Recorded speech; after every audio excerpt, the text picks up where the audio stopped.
Eh bien, bonjour, bonjour à tous. Ici Guillaume Lebot en direct de Berlin.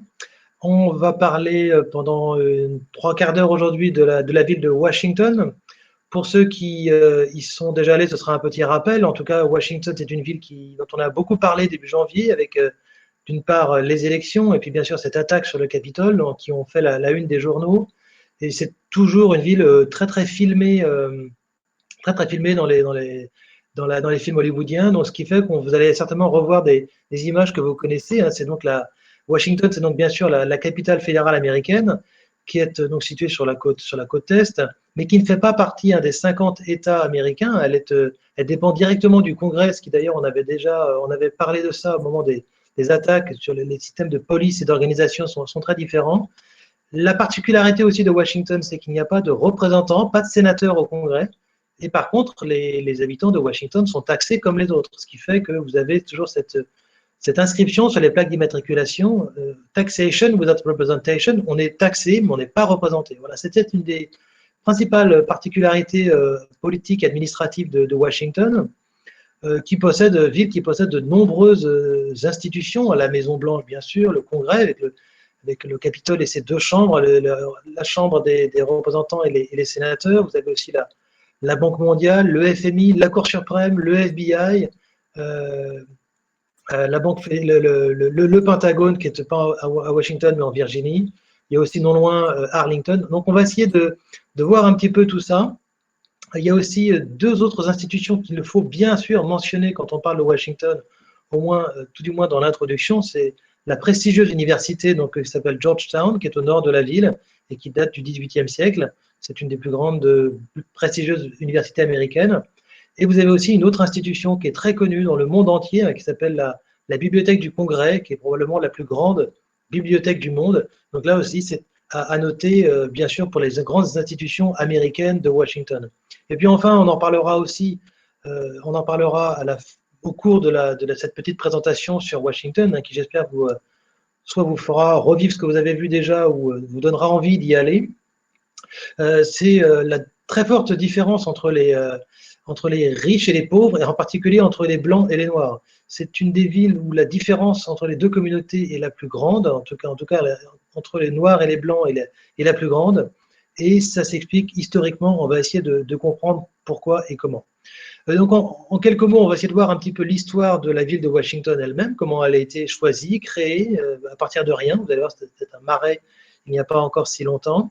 On va essayer de voir aussi les principales institutions culturelles de Washington, avec des musées riches et nombreux. Et puis enfin, on essaiera de faire un petit tour autour de Washington. Il y a quelque chose d'intéressant à voir, pas mal de choses intéressantes à voir autour de Washington. Alors bien sûr, on va voir les débuts qui sont hésitants, hein, je l'ai indiqué ici. Un territoire qui est au départ peuplé par des Indiens algonquins, hein, c'est la région. Elle est aussi visitée, la région, au début du XVIIe siècle, par un certain John Smith. Vous connaissez peut-être John Smith, il est souvent associé à Pocahontas. Pocahontas qui est un personnage historique, vous le savez peut-être. Elle est enterrée près de Londres, au sud de Londres. Et les premiers colons, premières installations commencent ici vers 1670. Et la ville la plus ancienne, c'est ne pas Washington, c'est bien sûr Georgetown, donc qui est au nord de Washington. C'est vraiment dans la ville aujourd'hui, mais à l'époque, c'était un petit peu au nord de Washington, qui a été fondée une quarantaine d'années avant Washington.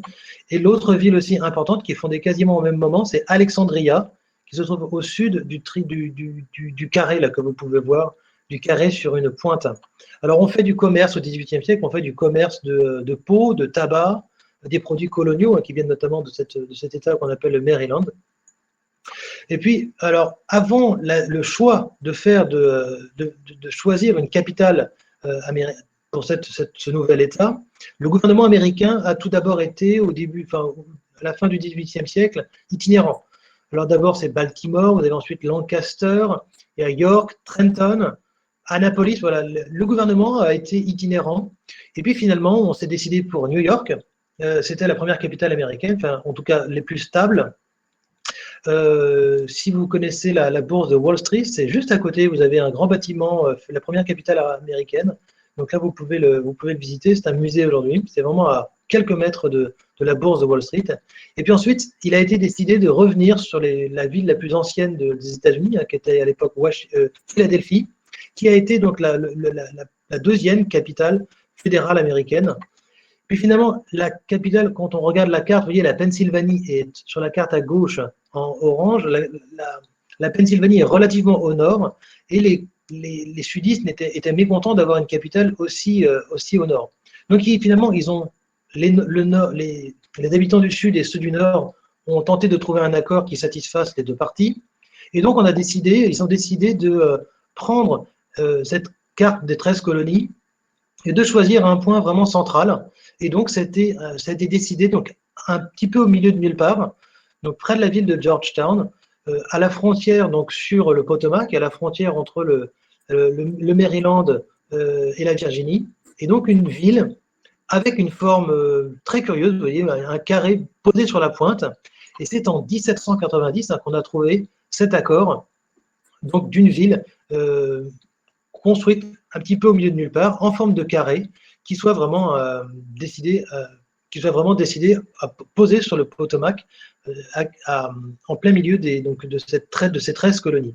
Alors ce qu'on appelle l'acte de résidence, date de 1790, et on a nommé dès le départ ce territoire, donc le District of Columbia. Alors là, je me suis amusé un petit peu à regarder ce que c'était Columbia.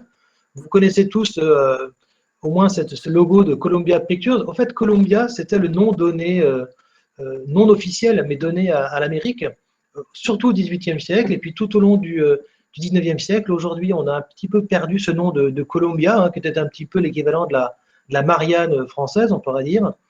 Vous avez par exemple la statue de William Crawford, qui est tout au sommet du Capitole américain à Washington. Ils ont installé d'ailleurs une copie grandeur nature au pied pour qu'on puisse bien la voir, mais de cette Columbia, qui porte le nom de Christophe Colomb.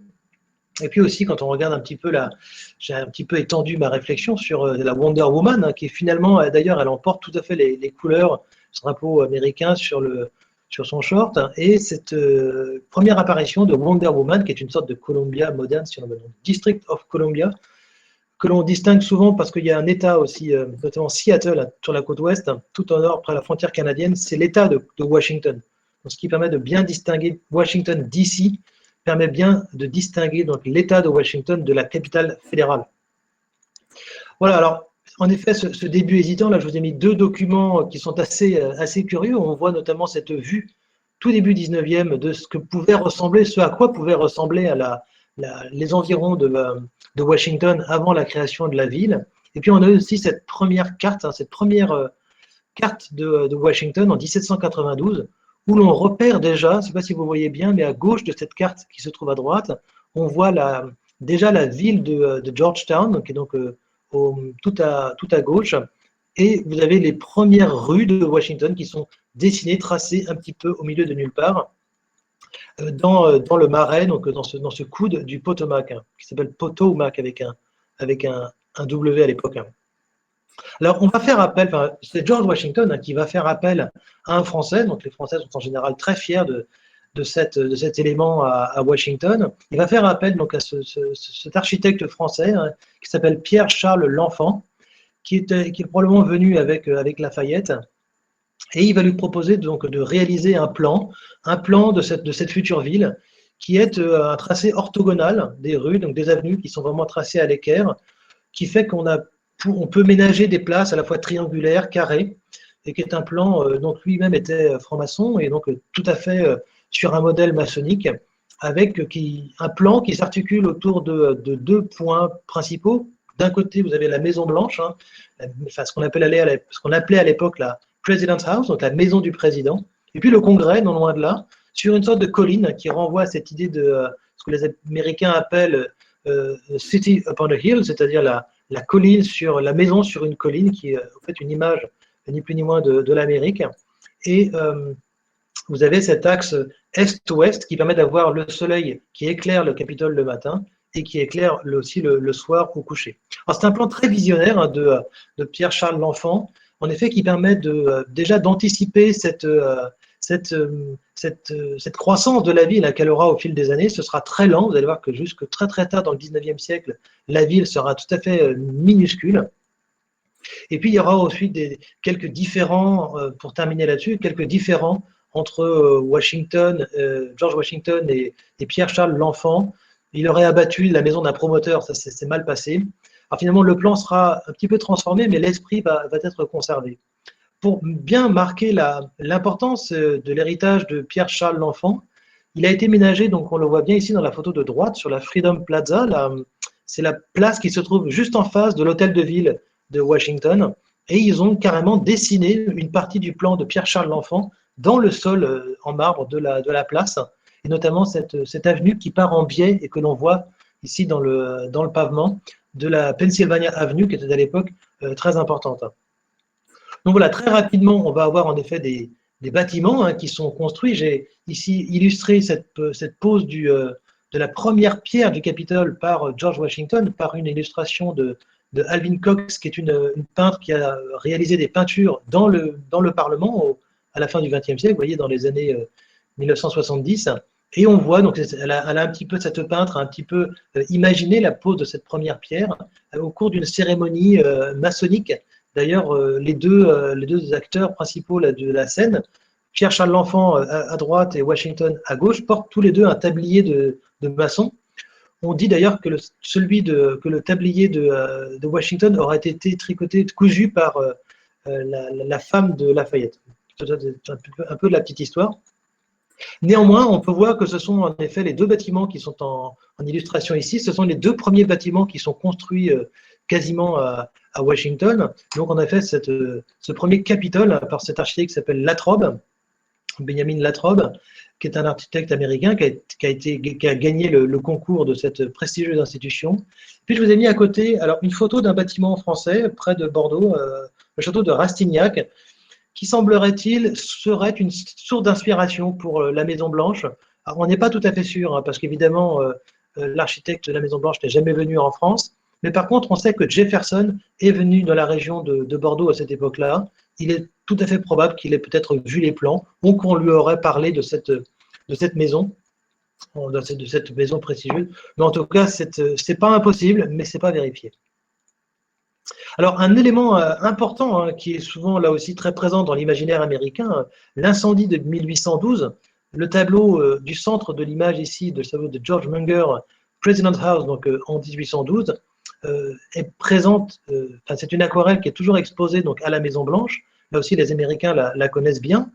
D'une part, on voit ces deux bâtiments l'un à côté de l'autre qui sont deux aquarelles différentes, mais qui présentent bien ces bâtiments qui sont apparus quasiment au milieu de nulle part. C'était avec le Navy Yard, donc le chantier naval à Washington, et ces deux, donc Capitole et Maison Blanche, ces deux institutions apparaissent vraiment au milieu de nulle part.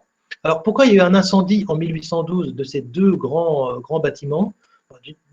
Dans le cadre des guerres, ce qu'on a appelé la guerre anglo-américaine, en gros, après la déclaration d'indépendance de l'Amérique, il y a eu une guerre, et ça s'est larvé jusqu'en 1812, qui était en effet le non-respect d'une partie et de l'autre, et donc il y a eu un incendie, des incendies, quasiment ces deux grands bâtiments ont été incendiés ici en 1812, et on a des descriptions assez précises d'ailleurs de la façon dont ils ont sauvé ce très grand portrait de George Stewart, qui est aujourd'hui toujours dans un des salons d'accueil de la Maison Blanche, et qui a été sauvé, donc on l'a sorti in extremis de ce grand incendie, qui a été ensuite... Alors on a dit aussi que la Maison Blanche portait son nom parce que justement la maison avait été repeinte en blanche après l'incendie de 1812. Alors c'est pas vrai, on voit bien que dès 1795-96, la maison est déjà blanche et que l'incendie l'a certes endommagée mais n'a pas changé la couleur de la maison. Non, c'est plutôt le personnage de Teddy Roosevelt qui va donner beaucoup de surnoms à différentes choses, et c'est lui qui va populariser ce terme dans les années 1900, ce terme de Maison Blanche, voilà, plutôt un terme qui date des années 1900. Alors, la rétrocession de 1848, c'est un élément aussi intéressant dans la chronologie, dans l'histoire de la ville de Washington, où on retrouve en effet cette carte que j'avais déjà présentée tout à l'heure, ce carré sur la pointe qui est donc la forme du District of Columbia, donc là où se trouve au centre duquel se trouve Washington. Et puis, il y avait en 1848 une opposition entre déjà le Maryland au nord et la Virginie au sud.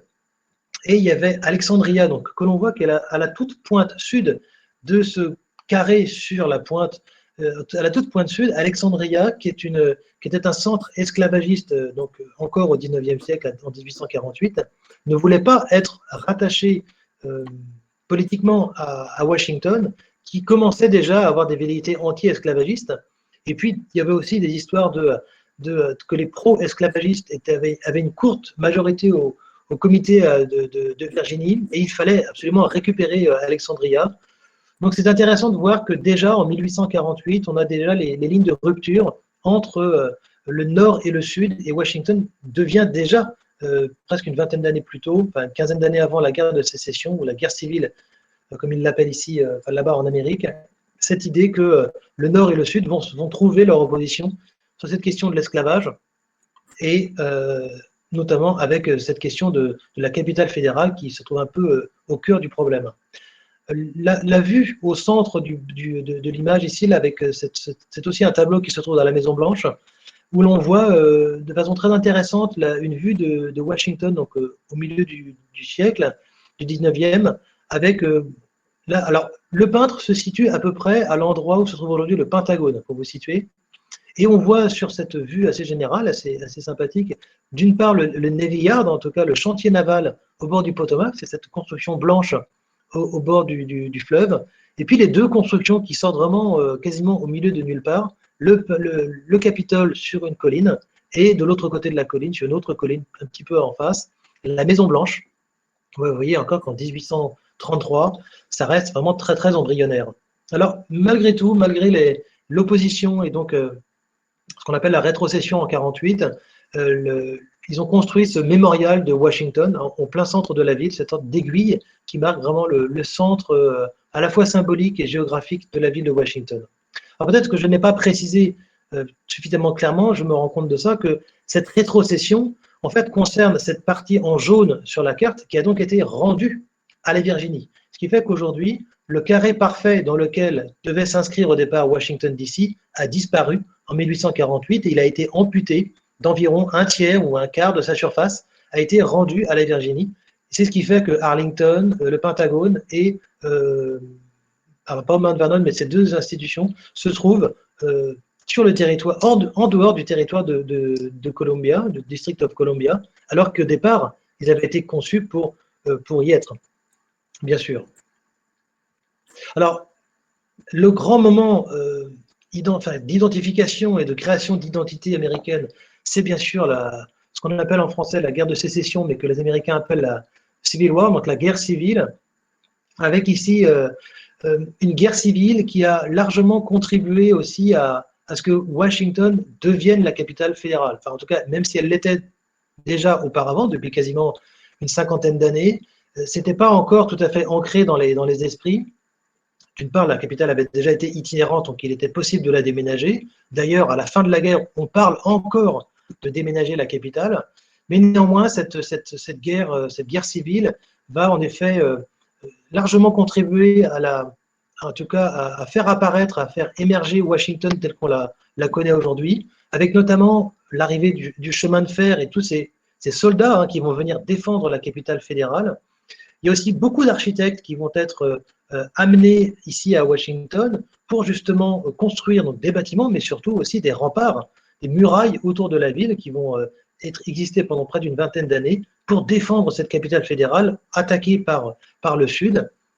Donc c'est une toute petite ville qui est très bien défendue, il y a beaucoup de fortifications, des nombreuses garnisons avec des soldats, des architectes, et puis bien sûr, à la fin de la guerre, vous avez bien sûr cette immigration noire qui vient de Virginie et qui vient de trouver en quelque sorte refuge dans cette ville fédérale, dans cette capitale fédérale, pour en effet échapper à la très mauvaise ambiance qu'on peut imaginer au début du règne de Lincoln et après cette guerre civile qui a coûté autant de vies humaines en Amérique. Donc en fait, j'ai choisi ici deux documents. Il y en a notamment la photographie de gauche est très connue en Amérique, notamment elle a même été représentée de nouveau dans les journaux américains au moment de la prise du Capitole. Et on en a parlé en disant que c'était pour souligner l'importance du bâtiment dans l'esprit et dans l'identité américaine, que Lincoln lui-même avait insisté pour que la construction se poursuive même pendant la guerre civile, donc pour bien montrer je dirais la persistance un petit peu de ce bâtiment et l'importance dans la mémoire collective. Et on voit ici que la photographie montre très bien, c'est au début de la photographie d'ailleurs, c'est intéressant, ce bâtiment en cours de construction.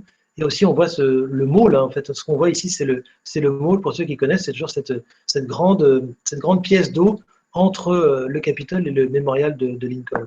La gravure de droite est aussi tout à fait explicite sur l'allure que pouvait avoir Washington donc, au milieu du 19e siècle, avec cet énorme bâtiment, là aussi tout neuf à l'époque, hein, en 1852, il est à peine achevé. Et en face de lui, vous avez cette grande, alors à la fois cette grande avenue qu'on appelle Pennsylvania Avenue, hein, qui rejoint la Maison Blanche, qui est quasiment l'axe principal encore aujourd'hui de Washington, que les manifestants au début janvier avaient emprunté. Et bien sûr, vous avez en face du Capitole ce qui va devenir, mais qui n'est pas encore en 1850, le Mall, donc où l'on voit un bâtiment rouge, un petit peu de façon incongrue, posé au milieu de nulle part. C'est la Smithsonian Institution, ce qu'on appelle le Castle, le château de l'Institut de Smithsonian. Et puis au bout de l'avenue, au bout de ce Mall, vous avez ce Washington Memorial, qui marque un petit peu le point de perspective. Et ce que l'on voit aussi enfin sur cette gravure, ce sont les canaux. Les canaux qui sont encore présents et qui avaient été déjà conçus par Pierre-Charles L'Enfant, mais qui vont être 20 années plus tard à peu près comblés et vont largement disparaître. Alors, je le disais encore une fois, la guerre civile, la guerre de sécession a beaucoup contribué à l'agrandissement de la ville, mais jusque dans les années 1870, Washington reste une petite ville presque provinciale avec des rues sales, très peu d'infrastructures. On voit bien ici sur ces canaux là qui sont encore très présents dans la ville. Je vous disais aussi à l'instant, c'est qu'on avait même proposé d'abandonner la capitale fédérale parce qu'il y avait à peu près 100 000 habitants à Washington à peu près dans les années 1870, alors qu'on avait déjà 2 millions d'habitants à New York. Donc il y avait un grand décalage entre la capitale fédérale et les grandes villes américaines, notamment New York, Chicago et on peut penser à Philadelphie. Mais voilà comment on a encore questionné un petit peu l'existence de en tout cas le fait que Washington soit conservé capitale fédérale. Finalement, il va y avoir une loi qui va être décidée en 1874. C'est la loi qui lance des grandes constructions dans Washington. On va couvrir le canal, on va créer un réseau de tramways, on va paver les rues. Et puis, bien sûr, le nombre d'habitants va commencer à croître. Avec ici, j'ai choisi d'illustrer cette époque par le fameux plan de Macmillan, qui est un plan très important pour l'urbanisme, même encore une fois, l'urbanisme actuel, et même, je pense, l'histoire de l'urbanisme en général en Amérique, qui est un plan qui s'inspire de ce qu'on appelle en Amérique ce mouvement qui s'appelle City Beautiful, donc belle ville, et qui est un mouvement qui s'inspire, alors qui a été créé après le grand incendie à Chicago, mais l'idée que le tracé des rues, la construction des maisons, l'architecture et l'urbanisme doivent porter des valeurs morales, un sens civique, et il y a une sorte de conjonction entre les deux, et la ville doit porter cette idée. Alors Macmillan s'inspire évidemment du plan de Charles L'Enfant, avec ce grand tracé orthogonal organisé autour de la Maison Blanche et du Capitole, avec en face le mémorial de Lincoln, et en face le mémorial de Jefferson. Le plan de Macmillan n'a pas été entièrement réalisé, mais néanmoins, il y a quand même beaucoup d'éléments qui sont présents, notamment cette importance du mall qui va être mis en place déjà dès 1900, et puis avec toutes ces institutions culturelles qui sont censées border le grand mall entre le Capitole, encore une fois, et le Potomac. Et déjà dès 1900, on a tout ce plan d'ensemble qui est déjà créé, et tout ça est tout à fait ambitieux. J'ai choisi aussi une photographie, il y en a beaucoup à ce moment-là, mais la photographie de Union Station en 1908, quasiment au moment où elle est construite, on voit qu'elle apparaît sur le plan de Macmillan, elle est en haut à droite, pas très loin d'ailleurs du Capitole, on peut venir à pied de l'un à l'autre, c'est vraiment tout près, et on la voit ici quasiment au même moment, en 1908. Vous voyez, la gare centrale Union Station est vraiment construite, il n'y a pas de maison, les rues sont pavées, mais il n'y a rien autour. Et ça, c'est une photographie qui montre bien l'expansion extrêmement rapide de Washington, donc au cours non pas au cours du 19e siècle, mais bien au cours du 20e siècle. Alors, précisons quand même, avant d'avancer un petit peu plus dans le 20e siècle, qu'en 1815, c'est la ségrégation qui est instaurée par le président Wilson, et ce qui va aussi, encore une fois, donner à Washington cette visibilité dans ce combat pour les droits civiques. J'ai mis ici une photographie dans les années 30, à la fin des années 30, de Washington et de sa banlieue, que l'on voit ici un petit peu entre deux très contrastés, une ville très contrastée entre les riches au nord de la ville et puis ici dans les banlieues proches, les Noirs qui habitent dans des banlieues très défavorisées, pas souvent très insalubres, ce qui fait qu'on a en effet déjà à partir des années 1830, je pense à partir de ce moment-là, on a plus de Noirs que de Blancs à Washington. Et puis dès ce moment-là, dès les années 30, pendant la guerre, et juste après la guerre aussi, le centre politique, ce sera un centre aussi de lutte pour les droits civiques. Il faut attendre 1848 pour que le président Truman mette un terme à la ségrégation dans les armées. Et c'est en 1957 que le nombre de Noirs dépasse le nombre de Blancs. Et donc c'est ici que s'inscrit, quand on visite la ville de Washington, on visite bien sûr le mémorial de Lincoln, et vous avez une plaque dans le sol qui indique le lieu où justement Martin Luther King, le docteur, a fait ce fameux discours « I have a dream », pour ceux qui ignoraient l'endroit où ça s'était tenu, ce discours. Donc c'est vraiment sur le Lincoln Memorial, face au Washington Memorial. Et donc c'est un discours très très célèbre, encore une fois, qui s'est tenu dans une ville, encore une fois, qui est toujours en pointe sur la défense des droits civiques. Notamment, on l'a vu aussi depuis quelques mois, quelques années, Black Lives Matter, qui est un grand mouvement et qui Washington se place vraiment dans la continuité de la lutte pour les droits civiques. Ils ont notamment écrit en jaune, je ne sais pas si vous avez vu des photographies de ça, sur l'avenue qui se trouve vraiment dans l'axe de la Maison Blanche, écrit en jaune sur le sol, en lettres qui est à peu près peut-être 10 mètres de haut, Black Lives Matter en jaune. Et voilà, donc on l'a aussi, encore une fois, on s'inscrit, je dirais, dans la continuité historique de la lutte des droits civiques. Voilà, pour terminer peut-être sur cette brève histoire de Washington, ce Watergate, en effet, qui est au fait au départ le nom d'un bâtiment à Washington qui se trouve au bord du Potomac. J'aurais pu en mettre une photo. C'est un bâtiment de bureau, pas très joli, mais néanmoins c'est un bâtiment quand même, c'est un bâtiment de bureau et qui est en effet au cœur d'une affaire d'espionnage où on a montré aussi, donc en effet, le poids de la presse écrite, le fameux Washington Post notamment, et on voit ici deux lectrices qui sont devant la Maison Blanche, et on voit la photo de Nixon qui vient de démissionner. Et puis enfin, un dernier moment historique, alors je n'ai pas mis la prise d'assaut du Capitole, j'aurais pu le faire, mais néanmoins, le 11 septembre 2001, l'avion qui vient percuter le Pentagone à près de 850 km/h, qui va causer la mort d'environ presque 190 personnes. Et là, on voit bien, pour ceux qui ne le savaient pas, on voit bien que le Pentagone, donc situé en Virginie, qui n'est plus donc dans l'État depuis 1848 de l'État de District of Columbia, mais on voit bien que c'est vraiment à quelques centaines de mètres de la rive du Potomac. Et de l'autre côté, vous avez Washington, où on voit très bien sur la photographie la proximité avec les deux, avec la Maison Blanche et le Capitole. Il y avait eu aussi un autre avion qui avait le United Airlines 93 qui devait se crasher. Alors on ne sait pas si c'est sur la Maison Blanche ou si c'était sur le Capitole, mais il devait se crasher sur l'un des deux bâtiments et qui a été les otages ont réussi à faire que l'avion se crache en Pennsylvanie au milieu de nulle part. Et finalement, il y a eu à peu près, je sais pas, une centaine de morts là aussi, mais ce qui n'a pas craché dans la ville. Alors maintenant, on va parler un petit peu brièvement de ces quelques institutions culturelles qui sont donc dans Washington. La première d'entre elles, en tout cas pour ce qui me concerne, parce que je suis historien de l'art, mais en tout cas en général, on visite bien sûr la National Gallery, la Galerie nationale. En tant qu'Européens ou Français, on pense toujours que c'est le Metropolitan Museum qui est un petit peu la grande galerie nationale, l'équivalent du Louvre. Mais non, bien sûr, vous avez une galerie nationale à Washington qui est très importante, qui a été créée très tardivement, en 1937, presque 100 ans, ou plus de 100 ans après le Met à New York, et qui a été créé par un ensemble d'hommes, de privés. Le premier d'entre eux étant le secrétaire au Trésor à l'époque, qui s'appelle Andrew Mellon. Vous avez aussi un certain Kress, Widener aussi, et d'autres, Chester Dale, qui au cours des années 30, 40, vont donner beaucoup de tableaux dans ce grand musée qui est au départ très vide, très vide. Et ils vont donner plusieurs tableaux. Donc, je vous ai montré ici une petite sélection des quelques chefs-d'œuvre qui ont été offerts ici par Samuel Kress dès l'ouverture de la galerie. Le superbe Adoration des bergers de Giorgione.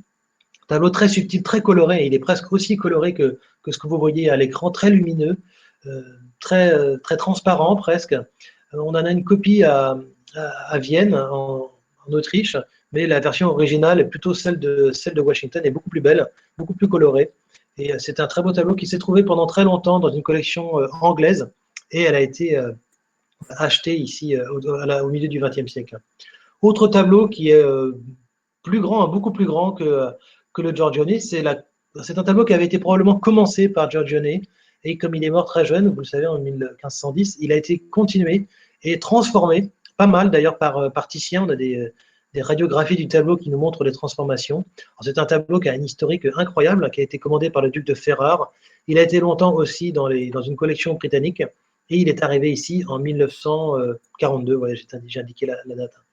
Et puis enfin, pour continuer sur ce tableau de Raphaël, le portrait de Bindo Altoviti, qui est un tableau dont l'histoire est très curieuse là aussi. Quand je vais à Washington avec des clients, on s'intéresse à ce tableau. Il a été acheté très cher par Louis Ier de Bavière à Munich, directement en Italie. C'était le grand-père de Louis II de Bavière, pour ceux qui ont suivi la conférence sur l'histoire de la Bavière. Donc il avait acheté ce tableau qui se trouvait jusque dans les années 30, donc dans l'Alte Pinakothek. Et puis Hitler, en 1933, va mandater Ernst Büchner, donc, qui est le conservateur en chef à la fois de Munich mais d'autres musées, de germaniser, on va dire, les collections de Munich et de différents musées d'État. Et donc il va décider, donc ce Büchner en question, de se séparer de ce tableau de Raphaël, qui était évidemment probablement trop efféminé dans le regard de la pensée nazie. Et donc, en effet, un homme, vous voyez, tout à fait androgyne. Et donc, ils ont décidé de se séparer de ce tableau, une grande erreur, pour acheter des tableaux plus germaniques. Notamment, ils ont acheté à l'époque un tableau de Matthias Grunwald, qui là, pour le coup, selon eux, incarnait plus les valeurs nazies, ou en tout cas le monde germanique. Alors, il y a d'autres choses qui sont incroyables à Washington, notamment à la National Gallery, qui sont les peintures de l'Ermitage. Alors là, c'est une histoire assez semblable à celle que Hitler avait engagée, le fameux Büchner. Ici, c'est Staline qui va, dès 1930, charger les conservateurs de l'Ermitage de produire 30 millions de roubles or. Alors, c'était une somme à l'époque considérable. Ils avaient besoin d'argent, les caisses étaient vides. Ils se sont dit, on va prendre dans les musées, ça ne sert à rien, c'est pas pratique, le peuple n'y voit pas son intérêt, donc on va vendre les tableaux. Alors, il y a à peu près 250 tableaux, des chefs-d'œuvre qui sont choisis par les collectionneurs, j'imagine la mort dans l'âme, en devant faire le choix devant ce dont ils devaient se séparer. Et donc voilà quelques-uns des tableaux qui ont été ensuite achetés par notamment Andrew Mellon va acheter beaucoup de tableaux, il va acheter 21 toiles, les plus belles évidemment d'entre elles. Alors là, vous avez les grands collectionneurs, enfin plutôt les grands antiquaires du XXe siècle qui vont, je dirais, se faire des fortunes, notamment le fameux Duveen à Londres, Knoedler et Colnaghi, que sont les trois antiquaires qu'on peut imaginer aussi profiter beaucoup de ce marché unique dans l'histoire d'une vie. Et donc le grand acheteur de cette époque-là, c'est pas tellement l'Amérique d'ailleurs. Vous la connaissez peut-être, c'est la collection Gulbenkian au Portugal. Et Gulbenkian, monsieur 5%, qui gagnait beaucoup d'argent avec le pétrole, a acheté énormément de tableaux des collections de l'Ermitage. Alors, on a plusieurs tableaux ici qui ont été achetés directement. Je passe sur ces tableaux un très beau Raphaël, la Madone Alba, il n'était pas prévu pour être un tonneau au départ. Vous avez ce petit tableau de Van Eyck qui a été très bien analysé par Panofsky dans un de ses textes.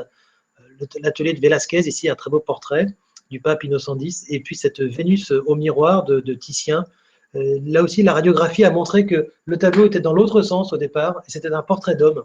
Et en fait, il a récupéré, Titien a utilisé la partie basse du tableau, le drapé rouge, pour transformer, qui était au départ plutôt sur l'épaule du garçon, du portrait d'homme, et il a complètement transformé le tableau. C'est un tableau assez bizarre. Alors, d'autres tableaux de l'Ermitage qui ont eu des histoires assez incroyables, le Saint-Georges de Raphaël et le portrait d'Isabelle Brandt sont en effet au départ des tableaux qui appartenaient à la collection Crozat à Paris au XVIIIe siècle, et elle a été vendue aux enchères. Et Denis Diderot a conseillé à Catherine de Russie d'en acheter une grande partie. Et c'est vrai qu'une grande partie de la collection Crozat, il y en a une partie au Louvre, mais il y en a une belle partie qui était au départ à l'Ermitage. Il en reste une grande partie à l'Ermitage, mais quand même une partie d'entre elles s'est retrouvée vendue en 1930 on a même les prix, on a tout ce qui a été très bien encadré. On a même les prix de ces tableaux. Et puis la crucifixion du Pérugin ou du Perugino a été achetée au XVIIIe siècle par le prince Galitzine quand il était ambassadeur à Rome, prince russe, et donc a été saisi en 1917 par les révolutionnaires et qui a été ensuite vendu donc en 1930 sous les ordres de Staline. Histoire assez curieuse. Alors, ils ont un ensemble de tableaux du XXe siècle à la National Gallery qui est tout à fait époustouflant.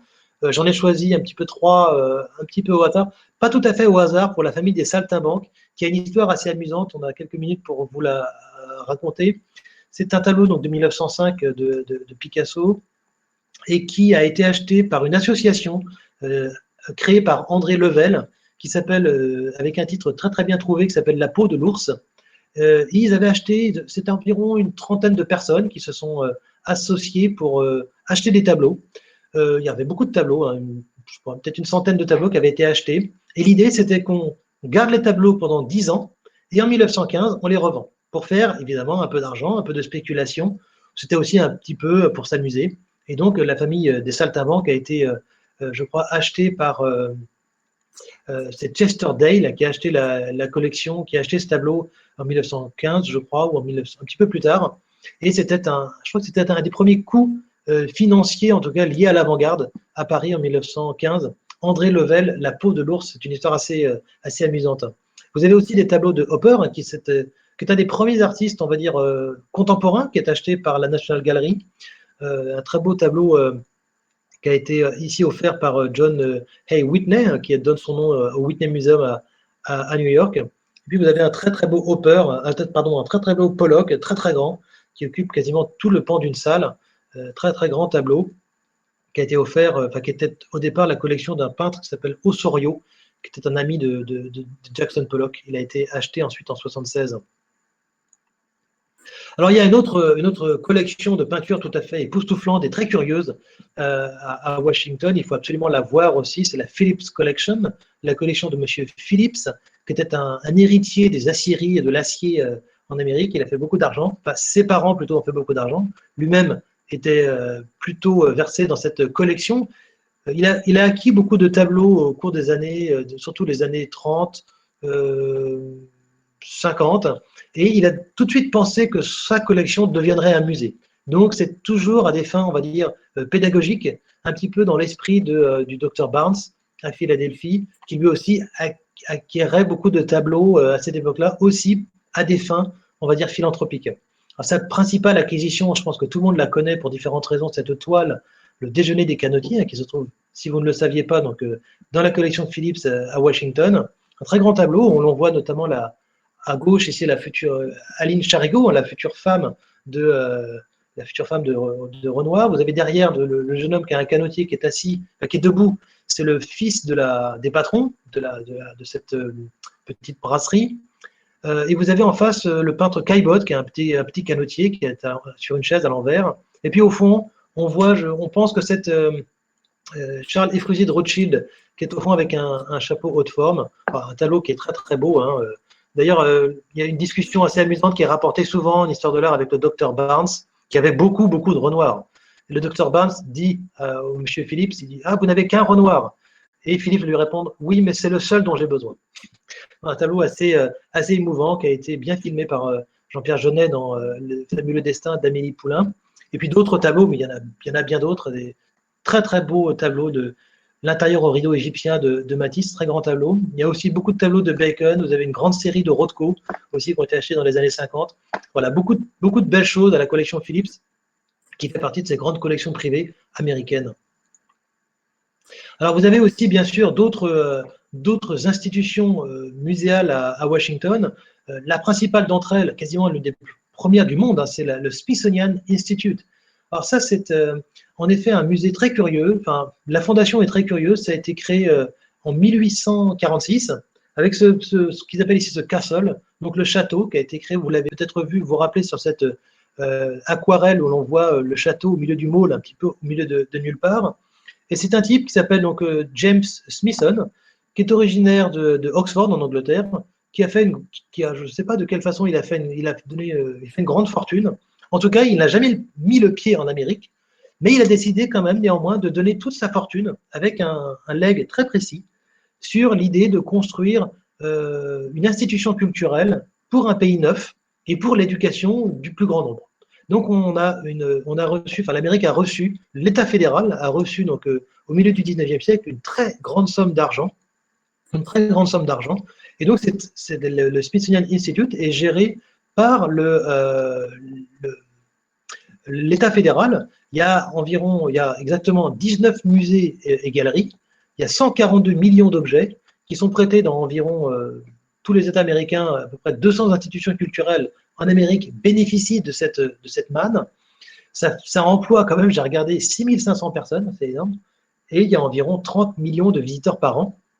Donc c'est vraiment énorme. Et le musée, tous les ans, enfin peut-être pas tous les ans, mais d'année en année, enrichit ses collections, avec notamment ces différentes institutions. Je vous ai montré les deux dernières d'entre elles qui ont été créées. Ici, le African American History Museum, qui a été inauguré en 2016 par Barack Obama, toujours sur le mall, en tout cas sur le mall à Washington. Aussi cette architecture un petit peu curieuse pour l'American Indian Institute, qui a été inauguré en 98, et le Airspace Museum, là, ce qui est un musée incroyable.